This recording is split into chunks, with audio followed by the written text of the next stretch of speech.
여러분, 우리가 살아오면서 작고 큰 어떤 별명들이 있죠. 별명들. 그 별명들은 주로 우리들의 어떤 외적인 특징, 신체적 특징이라든가 뭐 이름과 관련돼서라든가 여러 가지 어떤 부분들로 인해 별명들이 만들어지게 되는데요. 저는 무슨 별명을 갖고 있을까요? 제 이름과 관련해서는 기우제 뭐 이런 별명을 제가 많이 가졌던 것 같아요. 기우제라는 말을 제일 많이 들었던 것 같고, 제 외모와 관련해서 이제 눈과 관련된 이런 별명들이 참 많은데요. 뭐 매기병장이라는 사람도 있고, 또 새우눈 뭐 이런 얘기도 있었고, 그 중에 최악의 것은 이거예요. 기스, 이렇게 기스가 났다 이래가지고 눈이 기스난 것 같다 그래서 기스다 이런 얘기도 하고, 그런 별명 가운데 살았는데, 또 제가 이제 뒤가 짱구예요. 그래서 짱구라는 별명도 있었고, 뭐 그런 별명들 여러분들도 한두 가지는 가지고 계실 거라고 생각합니다. 오늘 본문의 주인공, 이 본문은 베데스다라는 목가에 물이 움직일 때 가장 먼저 그 물의 동함의 자리에 뛰어드는 사람이 고침을 받는다라는 신화를 갖고 있는 이 베데스다 목가 이야기인데요.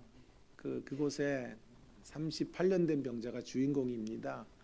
그 38년 된 병자가 고침받는 이야기입니다. 그 38년 된 병자의 별명을 하나 제가 지어봤는데, 그것은 바로 38수 인생. 38수 38해 동안 실패한 인생. 재수도 힘든데요. 3수 4수도 힘든데 38수 동안 그는 좌절하고 절망한 사람이라고 말할 수 있겠습니다. 그런데 또 거기에 앉아 있는 거예요. 당연히 또 이번에도 실패할 텐데 지난 38년 동안의 한을 안고 38수 인생으로 그곳에서 또 다른 이들의 치료를 기다리고 있고, 회복하는 광경을, 자신은 주인공이 될 수 없는 열애된 존재로 서 있는 38수 인생을 보는 거죠. 그렇게 많이 실패한 인생, 축구 선수 중에 가장 많이 실패한 사람 이천수라 그러고, 천수, 38수 천수. 야구 선수도 있어요. 이만수라고요. 이만수, 만수까지 갖고. 저희 동네에는 옛날에 이억수도 있었다고. 억수도 있고. 그만할게요. 오늘 아무튼 본문의 주인공은 38수 인생, 38년 동안 그는 꿈을 잃고 산 사람. 제가 이런 표현을 자주 쓰는데요. 죽음이 인생의 비극이지만, 그러나 그것만큼 커다란 비극은요, 죽음 전에 죽어가는 거예요. 우리 절대로 그렇게 살아서는 안 되겠어요. 죽음 전에 죽어가다가 죽는 것, 그것은 비극이에요. 정말 인생으로 태어나서 한 생애 동안 꿈을 놓친 채 매일과 같이 죽어가다가 절망과 함께 신음과 함께 죽어가다가 죽음을 맞이하는 인생, 절대 그런 인생을 살아서는 안 되겠습니다. 죽음은 피할 수 없는 엄연한 현실이라면 죽음 전에 고동쳐야 되겠죠. 죽음 전에 생명의 약진을 이루며 살아가는 우리가 되었으면 좋겠습니다. 자, 오늘 본문의 38수 인생은 죽음 전에 처절하게 죽어가고 있는 그런 인생의 모습으로 서 있습니다. 참 감격적인 장면은요, 제가 오늘 초점을 맞추려는 장면은 그를 향하여 예수님께서 오신 이유를 설명해 주는 대목인데요. 예수님이 그에게 오셨지요. 그에게 오셔서 이렇게 말씀하시는 거예요. 일어나 걸으라고 선포하십니다. 예수님의 선포에 치유의 힘이 있어서 그가 벌떡 일어서게 된 것이죠. 여러분, 이 말씀은 베데스다 목가에서 일어났던 과거의 어떤 한 시점에서 벌어졌던 선포이고, 또 회복의 광경만이 아닙니다. 오늘 이 오전 시간에 설교를 듣는 저와 여러분 모두에게 이 말씀이 재현되기를 바라고, 현실화되기를 간절히 바랍니다.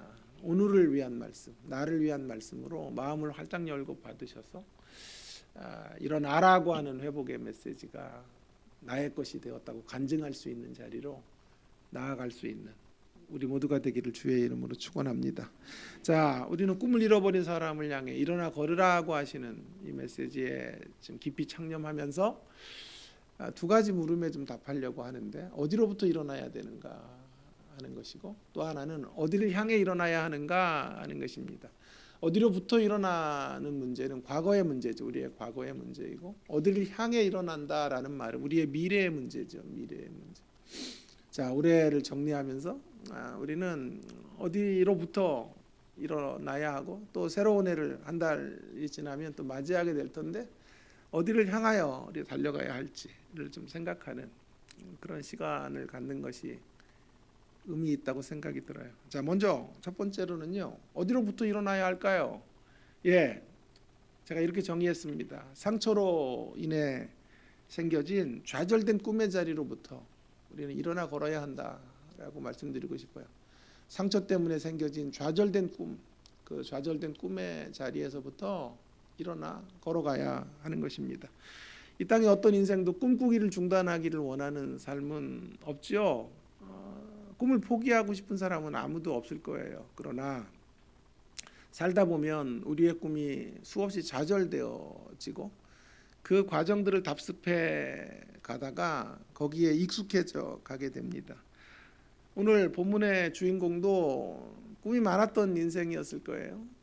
그러나 그에게 질병이 찾아왔고 38년이라고 하는 긴 세월 동안 그 시대의 난치병, 불치병은 그를 옥죄였고 그의 발목을 늘 잡았습니다.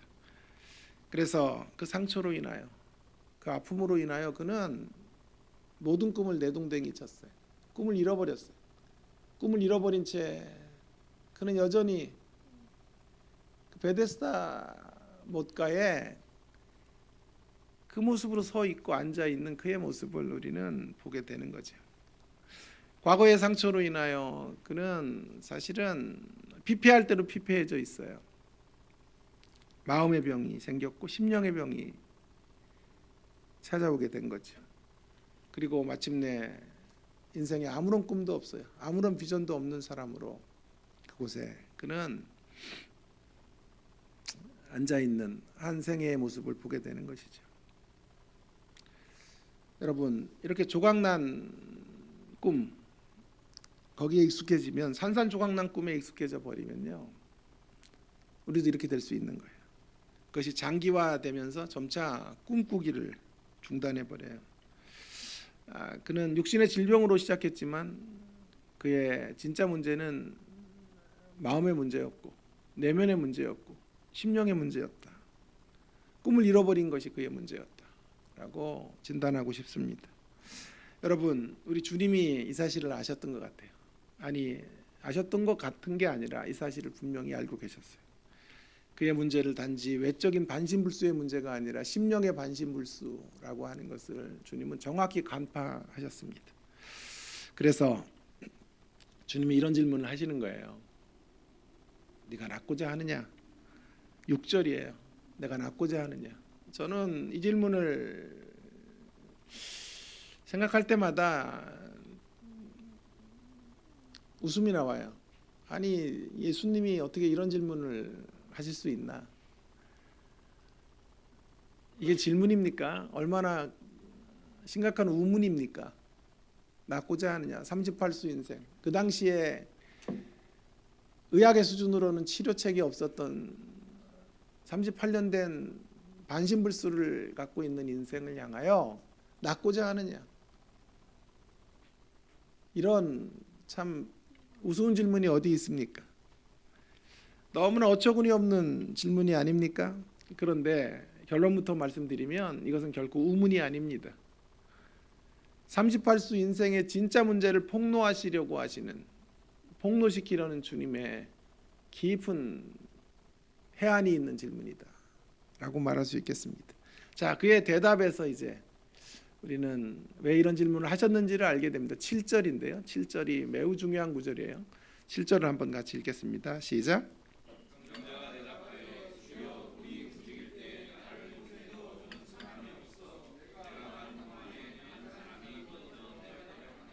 예, 보세요. 이렇게 답이 이렇게 길어요. 이렇게 긴 건 답이 틀렸단 얘기예요. 그죠? 주님은 낳고자 하느냐고 물었는데 그는 자기가 38년 동안 이 베데스다라고 하는 곳에 머물러 있게 되었던 이유를 설명하고 있는 거예요. 원인을 말하고 있는 거예요. 주님이 언제 너 왜 지금까지 고침 못 받았냐 그렇게 묻지 않았단 말이에요. 낳고 싶으냐라고 말했는데 그는 지금 엉뚱한 답을 내놓고 있는 거죠. 나를 너의 치유자로 받아들일 수 있겠니? 라고 지금 묻고 계시는데 예, 주님 낫기를 원합니다. 그렇게 말할 수 없었어요. 왜요? 심령이 병들었기 때문에, 마음이 아프기 때문에 그런 거예요. 그렇게 대답했어야 되는데 엉뚱한 방향의 대답을 하고 있는 거죠. 거기 안에 예수님의 질문의 의도가 있는 거죠.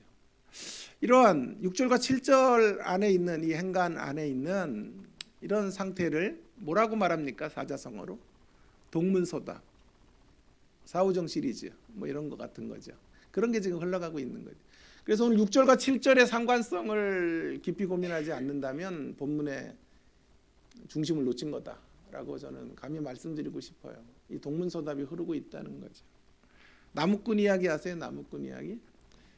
이렇게 산에 가서 나무를 하는데 나무꾼이 도끼를 빠뜨렸어요.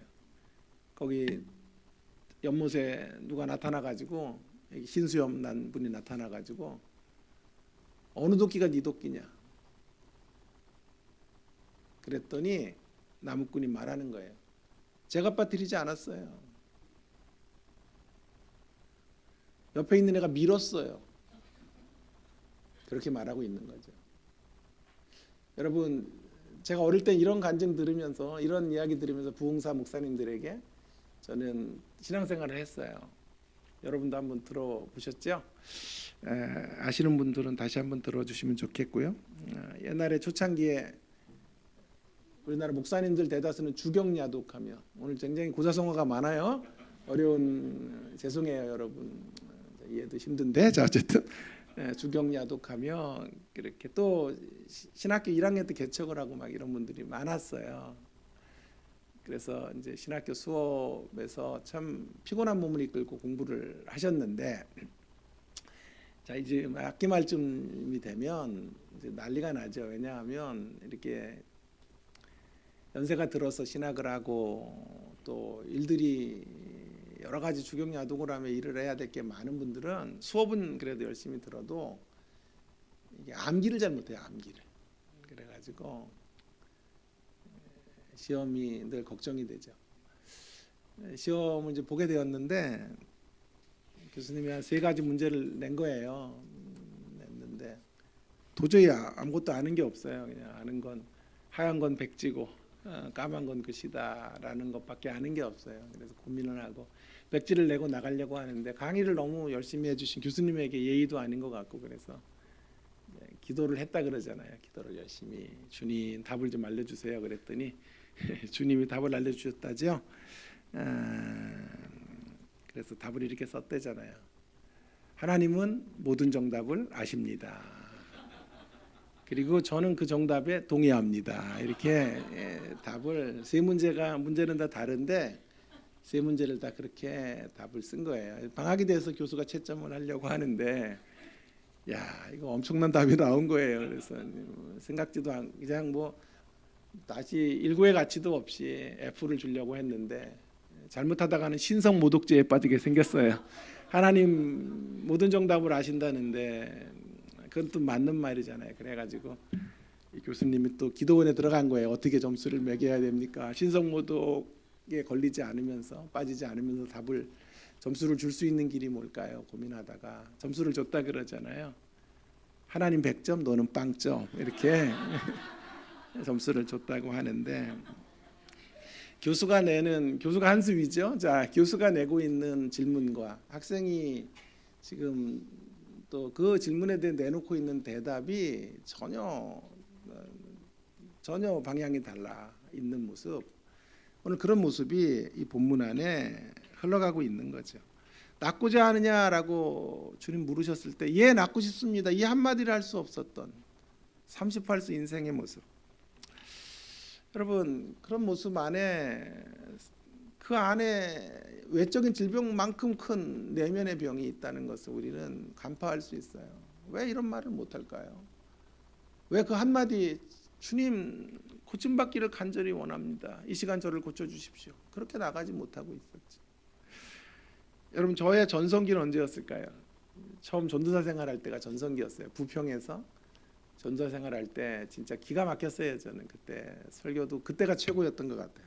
그때 제 인생의 황금기 전도사 생활을 한 20대 초반에 제가 정말 위대한 설교자였다고 생각이 들어요. 주일학교 아이들 설교를 하면요 정말 대단해요. 바늘 떨어지는 소리도 안 들려요. 너무 아이들이 집중을 해가지고 대단했죠. 말씀 듣느냐고 집중하는 게 아니라 자느냐고 집중을 안 해요. 내 설교가 어렵고 막 이래가지고 또 길었어요 그때도 지금처럼. 그래서 오늘은 짧게 할게요. 자, 길어서 아이들이 다 자는 거예요. 모두 다 깊은 영적 세계로 들어가는 거예요. 그런데 놀랍게도 교사들이 깨어 있는 거예요. 교사들이. 그래서 교사들, 그래서 저도 이제 설교를 준비할 때 애들은 어차피 포기했고 애들에게 맞춰서 막 이런 거 잘 못하겠더라고요. 걔네들의 언어로 하는 거 힘들더라고요. 그래서 그래 니들은 자라. 대신에 교사들이 은혜 받으면 역사가 이루어진다라고 제가 생각을 하고 교사들을 타겟으로 해서 설교를 했던 것 같아요. 근데 이 교사들이 애들이 다 잘 때 깨우지도 않아. 그냥 자게 놔두고 설교가 끝나면 공과할 때 애들을 깨워요. 그래가지고 자기들 공과 준비 같은 걸 하는 게 아니라 내 설교를 가지고 다시 그걸로 애들을 가르쳐요. 오늘 니네들 조느냐고 설교 못 들었지? 오늘 기가 막힌 말씀 하셨다. 그러면서 이제 교사들이 걔들의 언어로 설교를 또 하고 공과를 했어요. 그때 돌아보니까 그때 아이들 중에 목사가 진짜 많이 나온 것 같아요. 제일 신앙적으로 강건한 그런 아이들을 키울 수 있었던 시기가 제 전도사 생활 초기인데요. 이 교사들이 제가 너무 고마워가지고 토요일 날마다 성경을 가르치려고 했어요. 1시에 토요일 날 모이라고 하고 5시까지 4시간을 넘게 성경을 가르쳤던 것 같아요. 그때 이장님 같은 사람들이 막 뭐 판을 치던 세상인데 그래서 계시록도 제가 가르치고 창세기도 하고 요한복음도 가르치고 성경 여러 곳을 매일과 같이 가르쳤어요.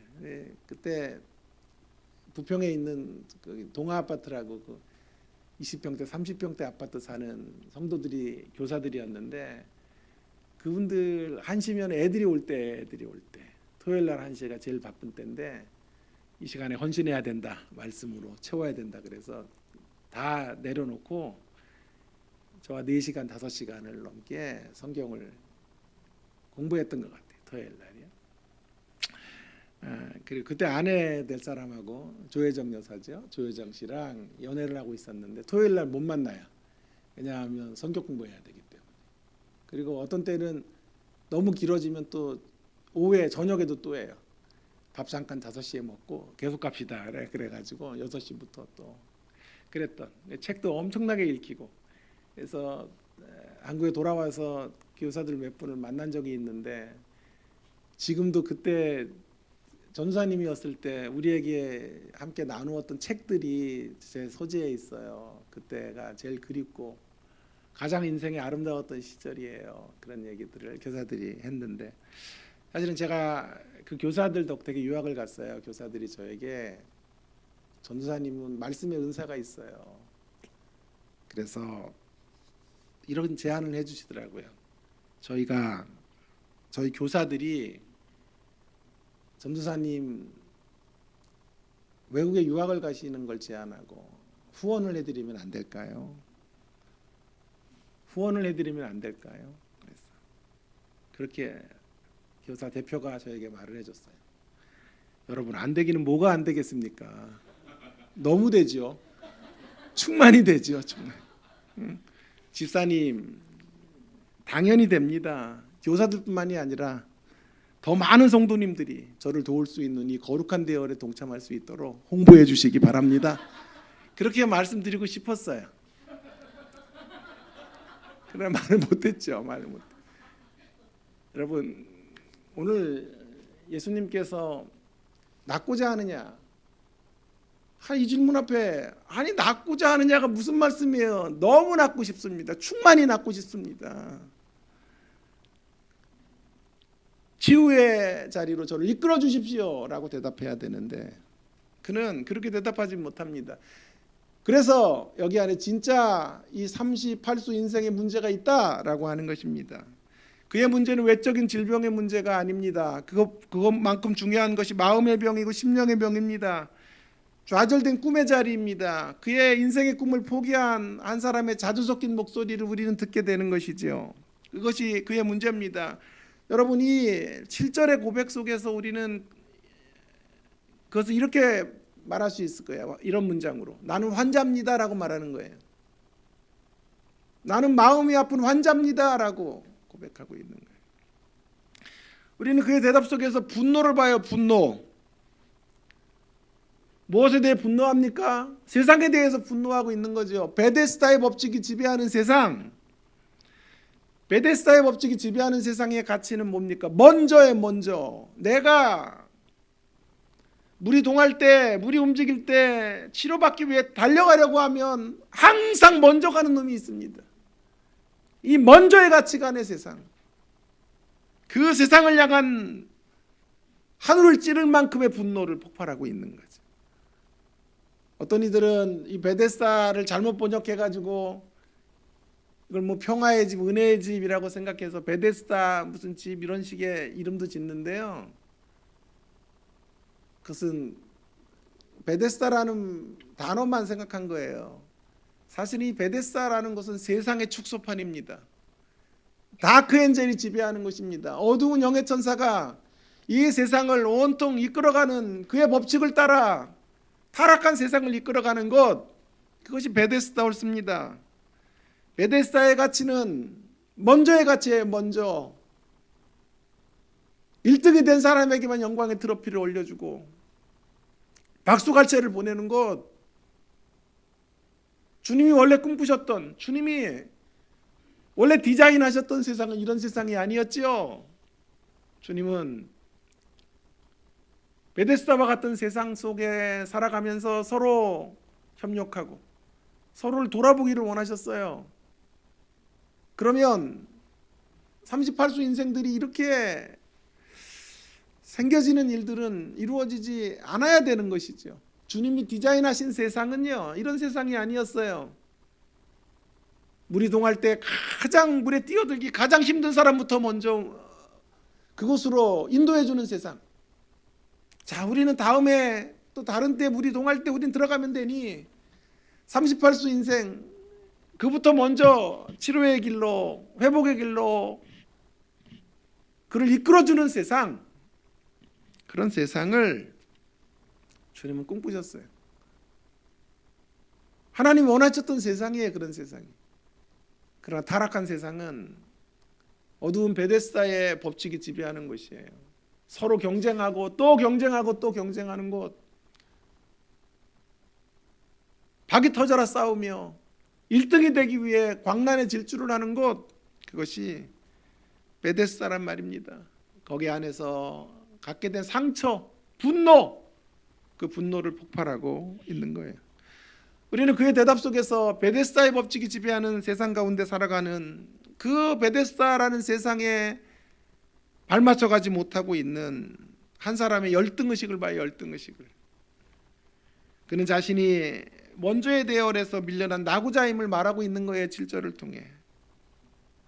그래서 나는 환자입니다라고 말하고, 나는 분노하고 있습니다라고 말하고, 이제 나는 열등의식 속에 빠져 있습니다라고 말하고 있는 구절이 7절인 거죠. 그뿐만이 아니에요. 그는 내가 가려고 하면 다른 놈들이 먼저 갑니다. 다른 놈들, 스펙 좋은 놈들, 다른 놈들, 머리 좋고 달리기 빠른 놈들, 그런 놈들이 앞서갑니다.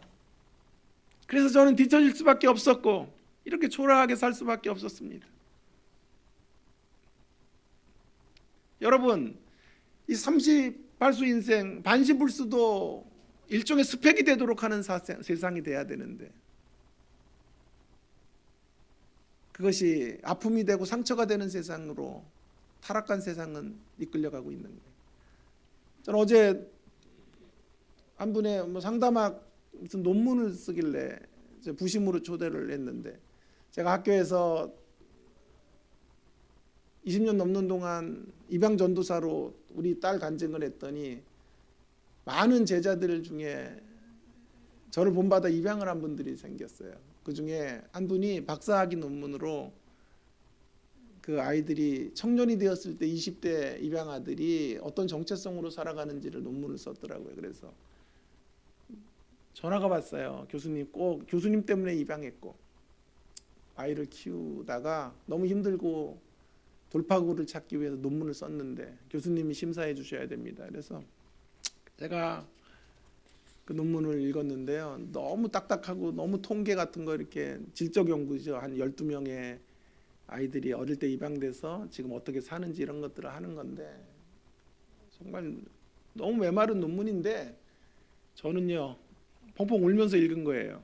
눈이 번나 좀 보세요. 오늘 얼마나 그 논문을, 왜냐하면 거기 안에 우리 딸의 이야기가 있는 것 같아가지고 그 12명의 그룹의 아이들 가운데 다양한 모습으로 갈등하며 방황하다가 이제 자기 정체성을 찾아가고 하는 그런 이야기들이 통계로 나와 있는데, 그 차가운 통계 가운데 저는 우리 딸의 이야기가 오버랩이 돼가지고 얼마나 펑펑 울면서 논문을 읽었는지 몰라요. 근데 그 중에 이런 구절이 하나 들어오더라고요. 너무 입양의 사실에 대해 충격을 받고 사춘기 때 방황을 하니까 엄마가 이렇게 말했대요. 야, 입양도 스펙이야. 너가 입양되었다는 게 스펙이야 너의 인생에. 그래서 그 한마디로 일어섰다고 얘기하는 소리를 들었어요. 제가 진작에 그 책을 읽었으면 우리 준하가 방황할 때, 준하야, 입양이 스펙이다. 너 그 스펙으로 성공할 거야. 오늘 38수 인생이 반신불수로 살아가는 것이 스펙이 될 수 있는 세상이 돼야 되는데 그것이 수치가 되고 아픔이 되고 상처가 돼요. 왜요? 베데스다의 법칙이 지배하기 때문에. 베데스다의 법칙에서는 늘 1등밖에는 관심이 없어요. 머리가 되는 사람에게만 모든 이들이 존경을 표하고 부를 거머쥐게 하고 강자들에게만 고개 숙이는 세상이 되기 때문에, 여러분 그런 세상을 살다가 분노하게 되는 거예요. 패배적으로 인생이 바뀌고 삶의 모든 관점에 부정적인 시선을 갖게 되는 것이죠. 오늘 이 베데스다의 법칙이 지배하는 세상에 가장 익숙해져 버린 사람, 그가 38수 인생인 거죠. 주님은 바로 그런 그의 내면을 들추려고 하시는 거예요. 폭로시키려는, 거룩한 폭로죠. 폭로가 있어야 회복이 있기 때문에 그 아픔의 대목을 직면하게 하시는 메시지가 네가 낫고자 하느냐. 그래서 매우 현명한 주님의 질문이었다고 생각이 들어요. 그렇습니다, 여러분. 오늘 이 베데스다의 목까지 38년 된 병자는 우리예요. 베데스다의 법칙에 힘겨워하며 살아가고 있는 모든 사람은, 이 땅의 모든 인생들의 공통점은 모양과 크기, 색깔은 다를 뿐 다 이렇게 심령의 장애를 안고 살아요. 마음의 질병들을 갖고 살아요. 좌절된 꿈으로 절규하며 살아가고 있다고 저는 생각해요. 저도 예외가 아니고 여러분도 예외일 수 없어요. 신자들도 예외일 수 없다고요. 목사도 예외일 수 없어요. 이 땅 안에 베데스다의 법칙이 교회도 다 점령해 버렸기 때문에 예외일 수 없는 곳. 여러분 우리는 결혼 생활에서 이런 절규를 하며 삽니다. 연애 때는 너 없으면 못 살아 그러다가 결혼하면 너 없어야 살아로 바뀌고, 우리의 결혼 생활이 왜 이렇게 윤기가 없어지는지 모르겠어요. 우리의 진로들을, 우리 아이들이 더 나은 상급 학교로 진학하는 문제들 때문에 좌절하는 경우들이 얼마나 많아요. 거기 안에서 좌절된 꿈을 토로해요. 하나님이 계시다면 내가 원하는 대학을 왜 안 주셔? 소리치는 그런 사람도 있어요. 우리가 꿈꾸는 직장에 들어갔는데 그 직장이 내가 진짜 꿈꾸던 직장이 아니었다는 것을 조만간에 알게 돼. 그래서 우리는 베데스다 목가의 38수 인생처럼 절규하게 되는 거죠. 또 그런가 하면 어떤 이들은 교회를 향한 좌절된 꿈의 시간들을 지나고 고통을 호소하는 것을 보게 됩니다. 어떻게 교회가 세상보다 더한가? 그렇게 절규하는 이들이 얼마나 많아지는지 몰라요. 그런 우리들을 향하여 주님 오늘 이 시간에 다시 한번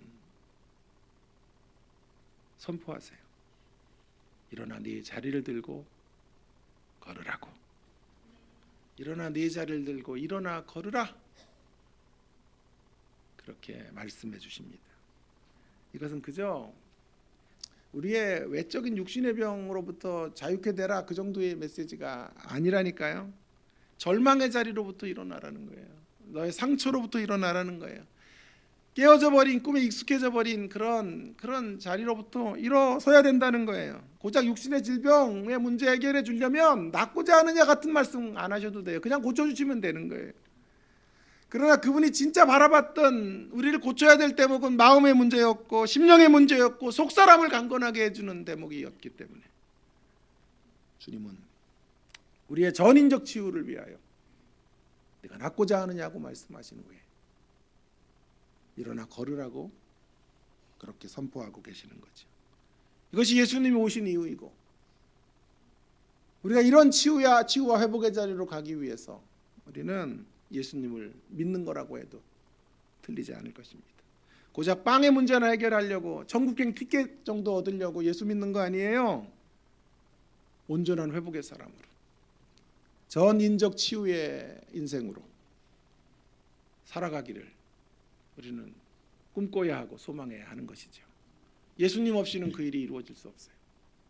그래서 우리는 예수님을 우리의 주님으로 붙잡고 늘 들려주는 이 음성을 듣는 거예요. 일어나 걸으라 하시는 주의 음성을 날마다 아침마다 새롭게 듣고 다시 일어나 걷는 생애의 자리, 그 자리로 나아가실 수 있는 저와 여러분 모두가 되기를 주의 이름으로 축원합니다.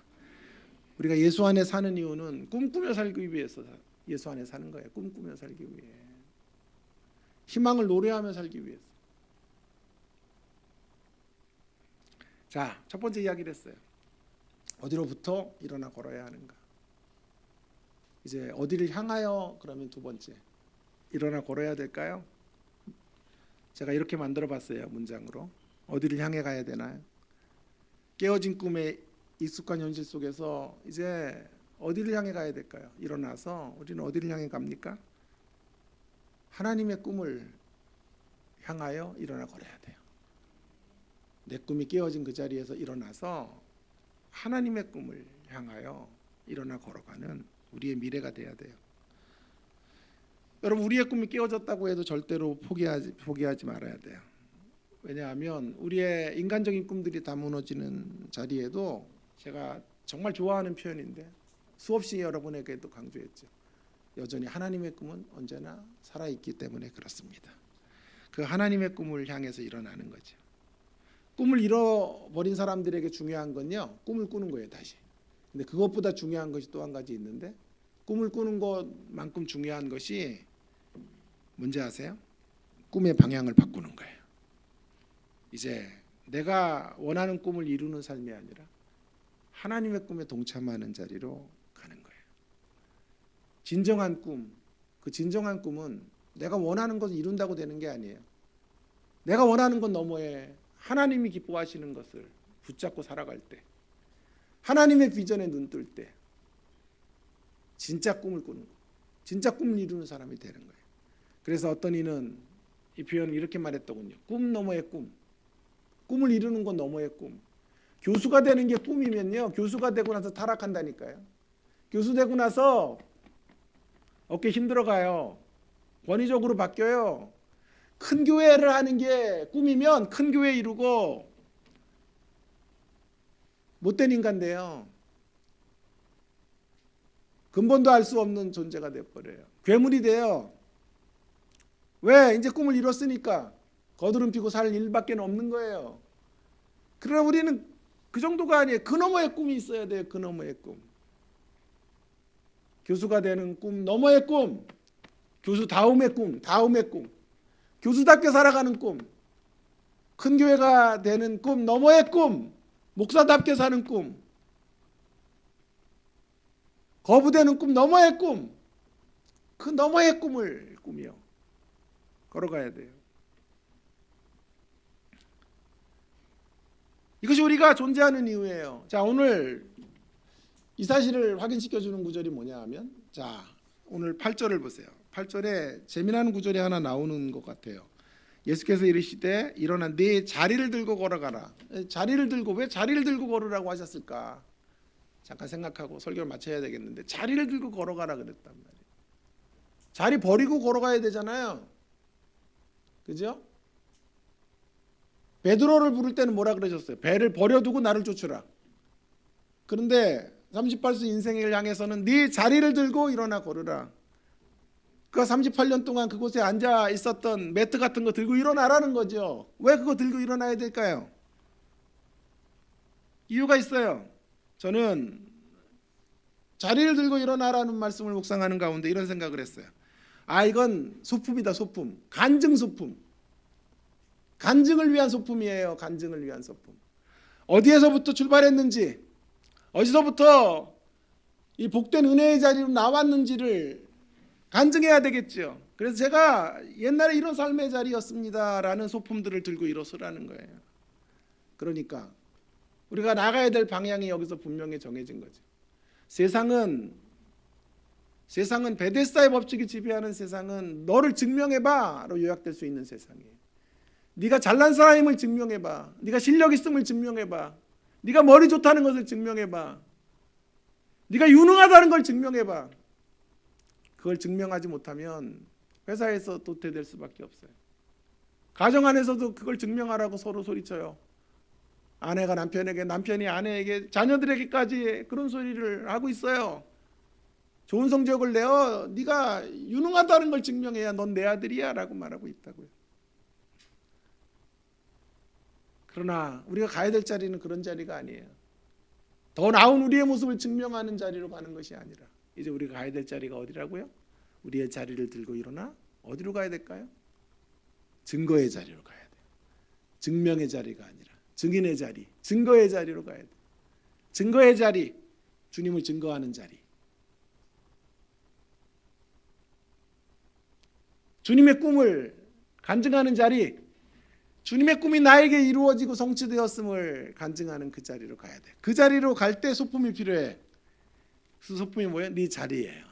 네가 있었던 그 자리에서 우리같이 초라하고 우리같이 부족하고 우리같이 죄악된 인생이, 아무런 소망도 없었던 38수 인생과 같은 제가 오늘 주님의 은혜로 이렇게 회복됐고 하나님의 꿈을 꿀 수 있는 사람이 되었음을 간증하는 자리, 증거의 자리. 그때 그 소품을 들고 그 소품을 앞에 내세우고 오늘 자신의 변화와 과거의 자신의 편차들을 드러내면서 오직 이건 은혜밖에는 이런 일이 이루어질 수 없음을 간증하는, 나의 나됨은 오직 주님의 은혜인 것을 한 생애 동안 외치는 그런 인생의 여정을 향해 나아가라고 주님은 네 자리를 들고 일어나 걸으라 말씀하고 계시는 거죠. 여러분, 우리는 성공한 인생 칭호를 받는 것 위해서 사는 거 아니에요. 우리는 위대한 인생이 돼야 돼요. 위대한. 성공한 인생을 넘어 위대한 인생. 진짜 위대한 인생이 뭘까요? 진짜 위대한 인생. 진짜 위대한 인생은요, 하나님의 꿈을 이루는 인생이라고 저는 확신해요. 하나님의 비전에 동참하는 인생, 하나님의 갈망을 채워드리는 인생, 그 인생이 진짜 위대한 인생이에요. 여러분, 중요한 건요, 이제 우리의 꿈을 우리의 방식으로 이루는 게 아니고요, 하나님의 꿈을 그분의 방식대로 이루어드리는 삶으로 나아가는 그 자리로 우리는 일어나 걸어가야 돼요. 사실 이 말씀은 저에게요, 우리 딸을 입양하게 했던 그 당시에 지금으로부터 20여 년이 더 됐을 그 시점에 제가 이 말씀 듣고 강력한 회복을 경험했던 말씀이에요. 차병원에서 진찰을 받고 나오는데 아내가 불임 판정을 받았죠. 그래서 이제 더 이상 우리의 태에서는 애를 가질 수 없다는 소리를 들었을 때, 그때 제가 묵상했던 말씀이 요한복음 5장 8절이에요. 얼마나 또 그때도 울었는지 몰라요. 저는 아기를 좀 많이 낳고 싶었어요. 그래서 세트로 낳고 많이 낳아서 우리 집에 가훈을 이렇게 정해놓는 거예요. 빌부터 살기. 전 신앙은 빌부터 살기라고 생각해요. 하나님께 잘 빌부터 사는 건데 우리 집에 가훈도 빌부터 살기예요. 그래서 다 공부시킬 필요 없어. 왜 공부 싫어하는 놈들 왜 은사대로 해야지 뭐. 공부 안 하는 게 은사면 공부 안 시키고, 운동 좋아하면 운동하고, 뭐 지가 하고 싶은 거 하는 거야. 근데 한 놈은 해야 돼. 한 놈은 많이 해. 한 놈은 생기잖아. 그래서 그 한 놈 잘 되면 빌부터 사는 거야. 걔가 잘 돼가지고 큰 기업 같은 거 이루면 거기 빌부터 살고 말이야. 아닌가? 자, 그래서 그런 꿈을 꿨는데 애를 가질 수 없으니까요. 그때 주님이 저에게 제 마음 안에 주셨던 가장 강력한 음성이 이 음성이었어요. 일어나 네 자리를 들고 걸어가라. 너의 꿈을 너의 방식으로 이루지 말고 나의 꿈을 내 방식대로 이루어가라. 하나님, 이런 자리에서 제가 어떻게 일어나야 됩니까? 내 꿈을 내 방식으로가 아니라 당신의 꿈을 당신의 방식으로 이룬다는 게 무엇입니까? 그때 선명하게 떠올랐던 단어가 입양이란 단어였고, 그래서 결단하고 우리 딸 준하 양을 가슴으로 낳게 된 거죠. 그랬던 말씀이 또 최근에 이 말씀이 저에게 다시 한번 또 고동치며 들어오게 된 거예요. 여러분 아시는 것처럼 수술을 하고 좌절하고 절망하는 순간에 제가 다시 이 말씀을 경험하게 되었어요. 이제 얼마큼 살 수 있나? 다 암투병을 하는 사람은 생존율, 5년 생존율이 얼마고 10년 생존율이 얼마인가, 이런 것들에 관심이 많거든요. 그래서 몇 달 동안 잠을 잘 못 잤어요. 너무 고민을 하는데요. 낮에 살짝 잠이 들었는데, 글쎄 말이죠, 저는 신비한 걸 그렇게 좋아하는 사람은 아닌데요. 주님이 제가 너무 탄식하고 안타까워하니까 꿈에서 저를 만나 주시더라고요. 두 가지 약속을 해주시더라고요. 육신에 너는 이 질병으로 인하여, 그러니까 내가 지금 겪고 있는 암으로 인해 죽지 않을 거다. 첫 번째 말씀이었고요. 육신의 질병으로 인해, 이 질병으로 인해 죽지 않을 거라고 말씀하셨고, 사회적 죽음, 관계에서의 죽음으로부터 너는 살아나게 될 거다. 왜냐하면 암이라는 건 육신의 죽음만이 아니라 관계적 죽음의 자리거든요. 다른 이들과의 관계를 맺을 수 없는 자리로 가는 건데, 이 두 가지 죽음으로부터 내가 널 일으켜 세울 거라고 하시는 주님의 선명한 음성을 듣고 제가 그날 자리를 들고 일어났던 것 같아요. 희망을 말하고, 그때부터는 이제 사나 죽으나 저는 주의 것이오니 주님께 제 인생을 맡기고 살겠습니다. 이 말씀이 다시 저를 찾아와 주셔서 저를 일으켜 세워 주셨습니다. 하나님, 근데 질문은 이거예요. 하나님, 그런데 그러시다면 좀 폼나게 좀 하나님 섬길 수 있게 하셨어야죠. 3기 말까지 가게 하시고 그렇게 저를 회복시키십니까? 조금 더 강건한 모습으로 좀 주님의 일을 하면 좋지 않을까요? 막 그런 항변들이 생기는데, 제 안에 두는 깨달음은 이거예요. 그래야 더 주님을 잘 증거할 수 있다. 나의 잘남으로 주님을 증거하는 게 아니라 내 자리를 들고 일어나 걸으라는 말씀처럼, 내 3기 말 암 환우라고 하는, 암 생존자라고 하는 소품이 있어요. 그 소품이 하나님의 위대하심을 드러내는 간증의 재료가 될 것이다.